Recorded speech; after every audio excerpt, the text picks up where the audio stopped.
بسم اللہ الرحمن الرحیم۔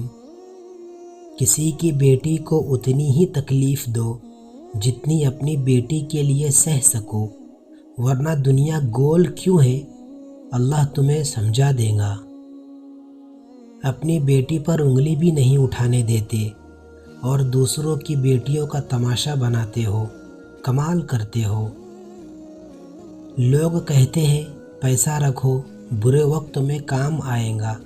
میں کہتا ہوں اللہ پر یقین رکھو، برا وقت ہی نہیں آئے گا۔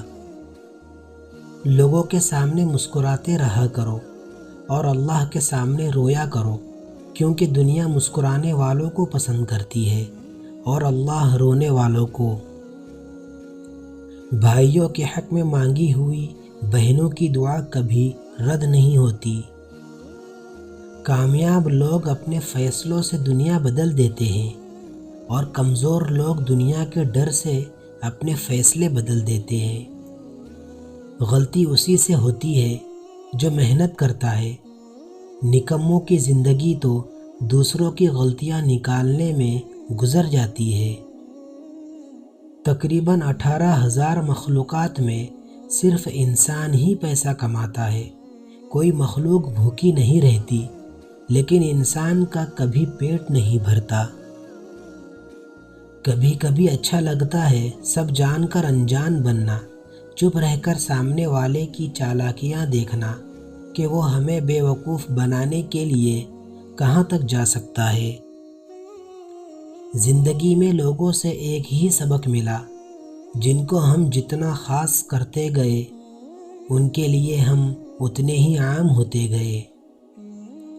غریبوں کی ہائے اور فارغ لوگوں کی رائے کبھی نہیں لینی چاہیے۔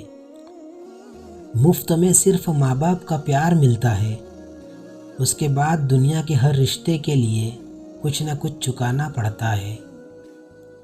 زیادہ اچھے مت بنو، یاد رکھو کہ میٹھے پھل ہمیشہ چاقو کی نوک پر ہوتے ہیں۔ کسی کے جذبات کو اتنی چوٹ نہ پہنچاؤ کہ آپ کا خیال جب بھی اسے آئے تو اسے تکلیف ہی ہو۔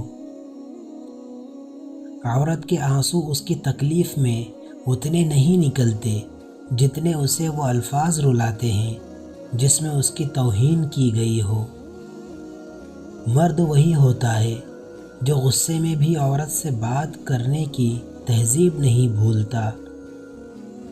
منافقت بھی کوئی کرنے کی چیز ہے۔ دل بڑا کیجئے، ہم سے نفرت کیجئے۔ تہذیب سکھاتی ہے جینے کا سلیقہ، تعلیم سے جاہل کی جہالت نہیں جاتی۔ جن گھروں کے فیصلے عورتیں کریں، بربادی ان کا مقدر ہے۔ میں نے دیکھا ہے دل میں زہر رکھتے ہوئے شہد اگلتے لوگ۔ ہم ایسے زمانے میں جی رہے ہیں جہاں بے ادب لوگ ادب پر بات کرتے ہیں۔ لوگ یہ نہیں جانتے کہ قیامت والے دن ان کے ساتھ کیا ہوگا، لیکن یہ ضرور جانتے ہیں کہ دوسروں کے ساتھ کیا ہوگا۔ کاش انسان بھی نوٹ کی طرح ہوتے، روشنی کی طرف کر کے دیکھ لیتے ہیں اصلی ہے یا نقلی۔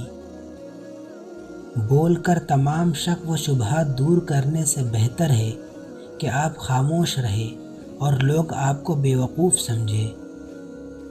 حضور صلی اللہ علیہ وسلم نے ارشاد فرمایا، بخار کو برا نہ کہو، کیونکہ یہ انسان کے گناہوں کو اس طرح دور کرتا ہے جس طرح بھٹی لوہے کے زنگ کو دور کرتی ہے۔